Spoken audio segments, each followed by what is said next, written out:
நான் லாஸ்டா போஸ்ட் பண்ண வீடியோல வந்து ஸ்பிளிட் அடிக்கடி சேஞ்ச் பண்ணாதீங்க அப்படின்னு சொல்லியிருந்தேன். அதுக்கு ஒரு நண்பர் வந்து கமெண்ட்ல ஸ்பிளிட்னா என்ன ப்ரோ அப்படின்னு கேட்டிருந்தாரு. இந்த வீடியோல வந்து ஸ்பிளிட்னா என்னன்னு தான் பார்க்க போறோம்.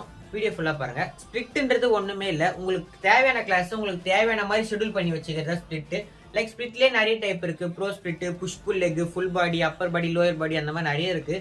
உங்களுக்கு எது தேவையோ அதை வச்சு அந்த மாதிரி ஸ்பிளிட்டை யூஸ் பண்ணி மசில் பில்ட் பண்ண பாருங்க. நான் போன வீடியோல சொன்னதா ஸ்பிளிட்டை அடிக்கடி சேஞ்ச் பண்ணாதீங்க. சில நண்பர்கள் வந்து ஸ்பிளிட்டே சேஞ்ச் பண்ண மாட்டாங்க. பட் உள்ள இருக்க கிளாஸ் அடிக்கடி சேஞ்ச் பண்றாங்க. லைக் இந்த தடவை வந்து பார்பல்ல போடுறாங்க, அதே அடுத்த தடவை போடும்போது டம்பிள்ல போடுறாங்க. உங்க மசிலுக்கு வந்து நீங்க என்ன ஒர்க் அவுட் போறீங்கன்னா தெரியாது. அதுக்கு தெரிஞ்சதெல்லாம் ஒரே ஒரு டென்ஷன் தான். நீங்க எந்த ஒர்க் அவுட் பண்ணாலும் உங்க மசில் டென்ஷன் ஆகதான் போகுது. பட் நீங்க இந்த வாரம் டம்பிள்ல ப்ராக்ரஸ் பண்றீங்க, பட் அடுத்த வாரம் பார்பல்ல ப்ராக்ரஸ் பண்ணீங்கன்னா உங்களால எதுலையுமே ப்ராக்ரஸ் பண்ண முடியாம போயிடும். நீங்க டம்பிள் சூஸ் பண்ணீங்கன்னா டம்பிளா சூஸ் பண்ணி ஒரு 8 to 12 வீக்ஸ் போட்டு ப்ராக்ரஸ் பண்ணுங்க. அதுல ப்ராக்ரஸ் பண்ணீங்கன்னா நீங்க பார்பல் பக்கம் வாங்க. நீங்க இதுலயும் புடிச்சீங்கன்னா அதுலயும் புடிச்சிருந்தீங்கன்னா உங்களால எதுலையுமே ப்ராக்ரஸ் பண்ண முடியாம போயிடும். அதனால நீங்க அடிக்கடி எதுவும் சேஞ்ச் பண்ணாதீங்க. ஒரு 8 to 12 வீக்ஸ் நல்லா ப்ராக்ரஸ் பண்ணி ஒரு மசில் growth ஃபீல் பண்ணுங்க. நம்ம அடுத்த வீடியோல பார்க்கலாம். நன்றி ஃபிளிக்ஸ்.